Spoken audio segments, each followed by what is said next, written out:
Tollywood super star Mahesh Babu హీరోగా దర్శక దిగ్గజం రాజమౌళి డైరెక్షన్ లో సినిమా తెరకెక్కుతున్న సంగతి తెలిసిందే.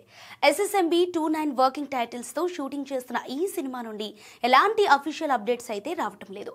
ఈ నెలలో అప్డేట్ ఇస్తామని ఈ మధ్య ప్రకటించారు మేకర్స్. ఈ విషయంపై నవంబర్ వచ్చిందని రాజమౌళిని ట్యాగ్ చేస్తూ మహేష్ బాబు ఓ ట్వీట్ చేశాడు. దానికి రాజమౌళి ఫన్నీ కౌంటర్ ఇవ్వటం, అది కాస్త సోషల్ మీడియాలో వైరల్ అవటం జరిగింది. ఇక ఈ సినిమాకు సంబంధించి హైదరాబాద్ లో ఓ ఈవెంట్ లో ప్లాన్ చేస్తున్నాడు జక్కన్న. నవంబర్ 11 లేదా 15న ఈ వేడుక జరిగే ఛాన్స్ ఉంది. ఈ ఈవెంట్ లో టైటిల్ రివీల్ చేసే ప్లాన్ చేస్తున్నాడు రాజమౌళి. ఇదిలా ఉండగా ఈ సినిమాకు ఇప్పటికే టైటిల్ ను ఫిక్స్ చేసి లాక్ చేసి ఉంచారు. కొన్నాళ్లుగా ఈ సినిమాకు అనేక టైటిల్స్ వినిపించాయి. అయితే SSMB 29 కు వారణాసి అనే టైటిల్ ను ఫిక్స్ చేశాడు జక్కన్న. ఈ టైటిల్ నే త్వరలో అధికారికంగా ప్రకటించబోతున్నారు. ఈ టైటిల్ అనౌన్స్మెంట్ ఈవెంట్ కు మహేష్ బాబు, దర్శక ధీరుడు రాజమౌళితో పాటు ప్రియాంక చోప్రా, పృథ్వీరాజ్ సుకుమారన్ కూడా రాబోతున్నారు.